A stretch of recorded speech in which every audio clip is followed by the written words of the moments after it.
Mr. Transformers 96 here. So in the video, I'm going to be talking about some newly shown kind of preview statues from Sideshow Collectibles. Before I get into it, though, I just want to say it's storming pretty bad here, so if you hear rain or thunder, I do apologize. However, it might just add to the atmosphere of these characters as they are villains. But anyway, let's get into it. So this is quite cool.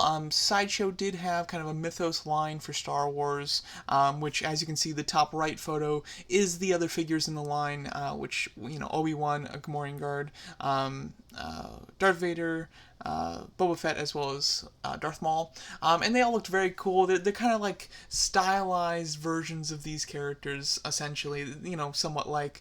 And I've always been a fan of their kind of poses, and they always looked really cool. And from what if I'm not mistaken, they haven't done one of these statues in quite a while. However, it looks like they're bringing it back, and they're doing at least two more, being Asajj Ventress as well as Darth Sidious, which is extremely cool, I must say. They showed Asajj Ventress early this morning, and it's autumn. Oh, there's that thunder. It really caught my attention. I was really into it. And then just recently they showed Darth Sidious. If they show any more, I'll do another update. But I am pretty excited for these. I don't know if I'd personally pick them up. I don't do a whole lot of statue collecting. However, these have certainly piqued my interest, and if they were a decent price, I'd be all for it. I believe, I'm not 100% sure of the scale of the Mythos collection. I almost want to say they're 1 in 5th scale, which...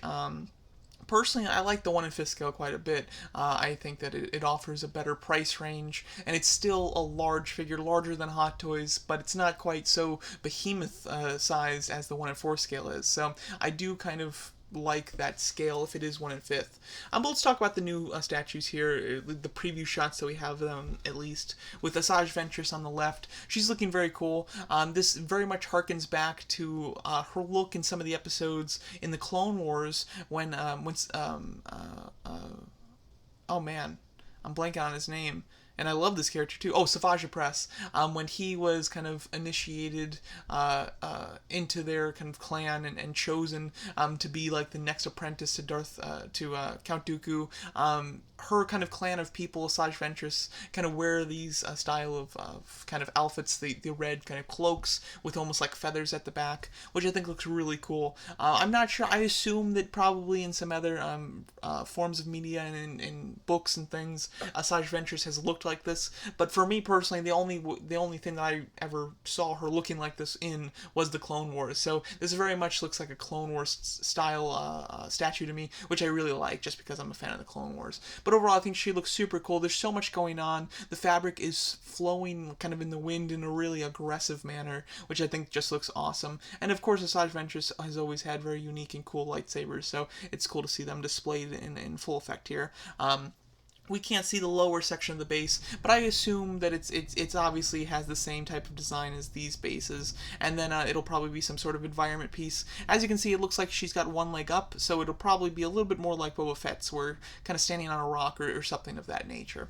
And then the next one that we have is Darth Sidious, which I think looks super cool. Very much, it's the movement and the action of Darth Sidious from the prequels, but in the outfit and in the look of the original trilogy, which I think is awesome, because the original trilogy look for Darth Sidious and the Emperor I have always preferred. However, it's super cool to see him in such a dynamic stance, which I think looks awesome. As you can see, again, just like Asajj Ventress, he has quite a lot of clothing going on, and it's very flowing and kind of flapping in the wind, which looks super cool. I love the electricity blast on his hand. It looks like they've edited this to look a little bit more extreme. So I'll be really interested to see the actual official image of the statue to get an idea of exactly how much electricity is sculpted on this, but it looks really cool from what I can see. And the face sculpt I think looks great. The face sculpt on both of these I think will look really strong, and with Sideshow, they're a little hit or miss on their face sculpts, so these look great. I'm hoping that they'll do more of these. Man, like a General Grievous in this style I think would be really cool as well, and even Count Dooku would look awesome. There's just a lot of really cool kind of characters that they could do in this line, which I think would be awesome. And I hope that they keep it very villain-centric, to be honest. Obviously, they've done one hero, being Obi-Wan, and it's a nice statue, don't get me wrong, but I just think that this kind of aggressive and stylized versions of these characters, they lend themselves more towards the villains, in my opinion. But overall, these look great. Again, if they're 1 in 5th scale and therefore like a decent price, I might pick up one, maybe even both of these. I'm not, I doubt I will, but there's definitely a chance, because I will say that they look awesome. They really do. So much so that I don't really do many videos about Sideshow statues, and yet I wanted to talk about these for sure. So let me know what you guys think of these new kind of Star Wars Mythos statues, being Darth Sidious and Asajj Ventress, and thanks so much for watching.